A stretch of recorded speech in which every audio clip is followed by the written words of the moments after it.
Welcome to Tesla Info, and today we're looking at setting up your USB device to cover Sentry, Dashcam, Lightshow, Boombox and music, all using just the one device.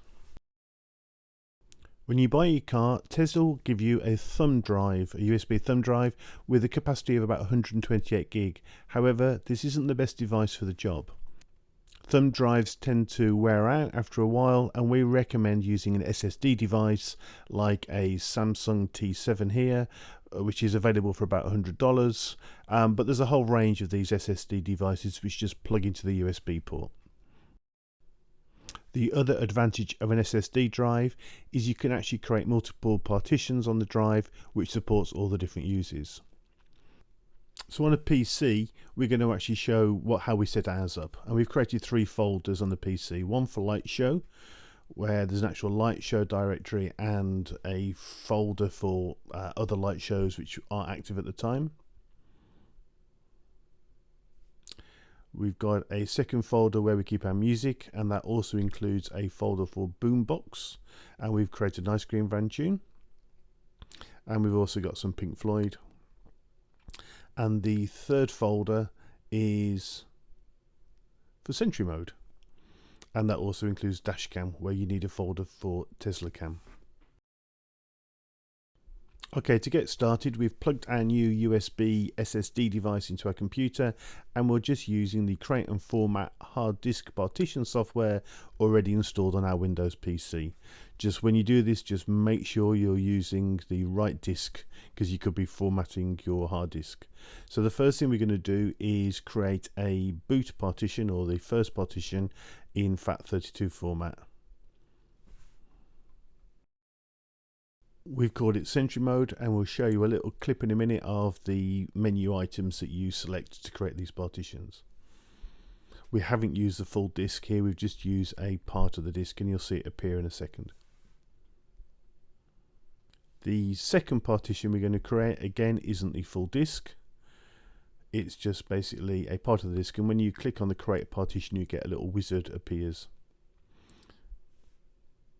So we're just filling the data in. We're going to make sure it is an exFAT partition this time, and we're going to label it music, because that's what we want it to include. So it's now appeared as a second drive, and we can do exactly the same thing again for the third time, but this time we're going to call it Lightshow. So we now have 3 partitions in our disk. The first partition, which is the primary one, is for Sentry mode, and then the other 2. And we're now going to go through and actually copy all the information we've pre-created, either the folder names or the music as well, which we've got, or the Lightshows, and create them and put them all on the individual disks or virtual disks that we've created.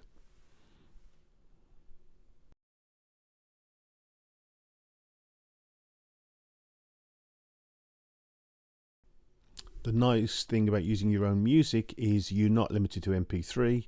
Here we're using high resolution lossless FLAC files, which are slightly larger but actually give a really good sound quality in the car.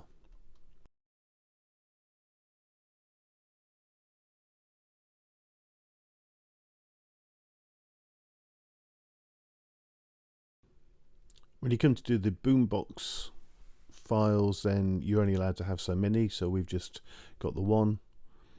And when you come to do the Lightshow information, you can only have one active Lightshow in the Lightshow folder, and that will just appear in the menus later. And then when you're finished, make sure you undock the device. It's not usually a problem, but Teslas can be quite sensitive. So that's it. We've now got our device all set up. We're in the car now without it plugged in, and you can see Sentry is not available or Dashcam's not available. If we go to Boombox, you'll see that we've only got the default Boombox sounds. There's no custom one. And if we go to Lightshow, again, we just see there's the default Lightshow options in the menu. We can also bring up the music menu, and you see there is no USB option. Okay, you're going to have to excuse the back of our head as we lean over to plug it into the car in the glove box.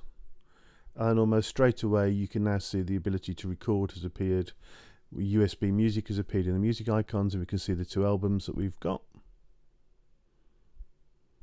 There's Sentry's recording and Dashcam is now available. If we go to the entertainment, look at Boombox, we've now got an additional item saying it's on the USB device and the name that we gave it. And if we go to the Lightshow, we've now got our custom Lightshow option at the bottom. So all those different facilities are now working all off the one SSD device. Hope you like this content.